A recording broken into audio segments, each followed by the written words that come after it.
le chevènement, et l'allègrement, et l'adroitement, Et l'extrêmement, politiquement, l'investissement et le Parlement. ment communément. Comme l'a dit Lao Tse, toute personne qui parle ment. Ah, c'était pas Balkany ?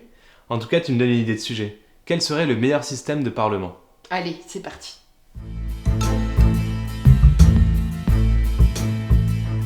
Alors, ce qui est sûr, c'est que ce serait pas le système français. Le mode d'élection des sénateurs surreprésente structurellement les zones rurales, donc les conservateurs. Le mode de scrutin des législatives a de gros défauts, comme expliqué dans la vidéo sur les règles de vote. Et la taille des circonscriptions varie du simple au double, même sans compter les circonscriptions minuscules de Saint-Pierre-et-Miquelon et Wallis et Futuna. Tout ça fait varier le pouvoir des décisions des électeurs en fonction du lieu d'habitation, voire de leur orientation politique, et ne satisfait donc pas notre conception de la démocratie. En même temps, dès lors qu'un parlementaire est l'unique élu d'une circonscription électorale, la représentativité politique du territoire tout entier n'est plus respectée. Prenons un exemple fictif, où toutes les circonscriptions voteraient pareil aux 2 tours. 40% voteraient pour le parti jaune, 30% pour le parti rouge et 30% pour le parti bleu. Cela assurerait tous les sièges au parti jaune, et 60% des électeurs ne seraient pas représentés au Parlement, les personnes ayant voté rouge et bleu. Oui, c'est pour ça qu'on doit changer de système, pour assurer la représentativité. Grâce à la sortition, par exemple ? Alors, le tirage au sort, c'est vrai, c'est la seule méthode qui permet d'avoir une représentativité parfaite de la population, et c'est attesté.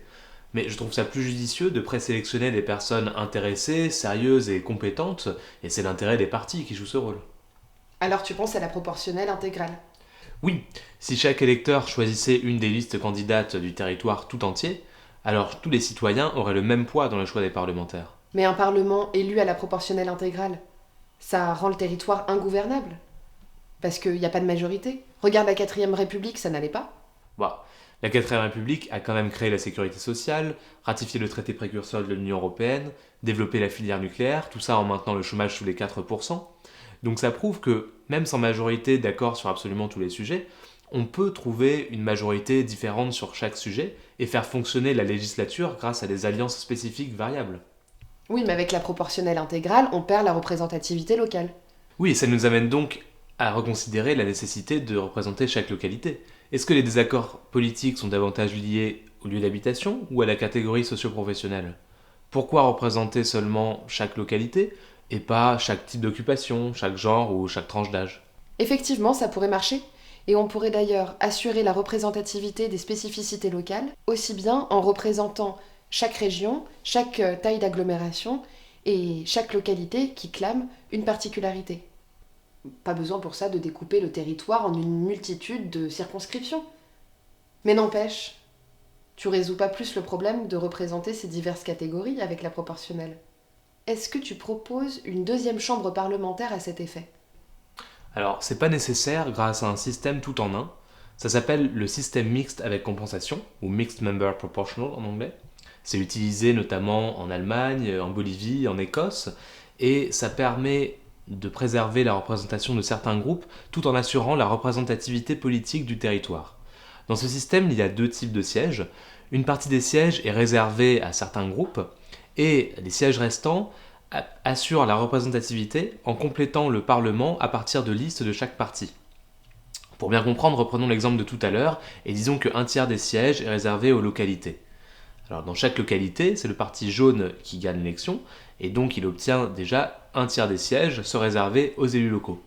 Ensuite, grâce aux sièges restants, on complète le Parlement de sorte qu'il représente la proportion des votes du territoire dans son ensemble. C'est intéressant comme système, mais moi je suis quand même très attachée au tirage au sort. Moi j'aimais bien le système de la démocratie délégative, celui dont tu parles dans une autre vidéo. Et pourquoi choisir à l'avance entre ces systèmes ? On pourrait mettre tout le monde d'accord, y compris la cadreuse, si on laissait la possibilité à chaque électeur de choisir son parlementaire soit par le système que je viens de proposer, soit par le tirage au sort, soit par le système plus complexe de la démocratie délégative. Si 20% des électeurs choisissaient le tirage au sort, alors on dirait que 20% des sièges sont attribués par tirage au sort. Ça serait une bonne façon d'expérimenter des nouvelles formes de représentation démocratique.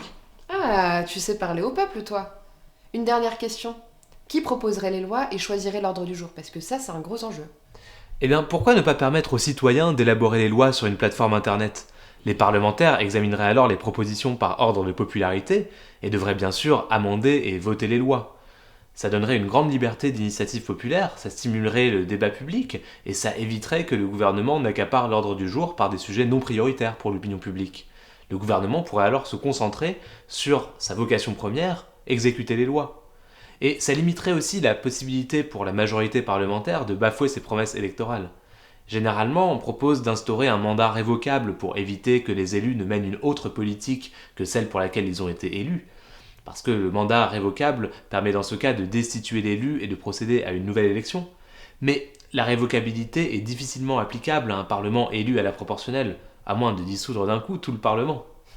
Allez, ciao. Tout le monde demande, le gouvernement ment énormément. Tout le monde demande, tout le monde demande, le gouvernement Ment énormément.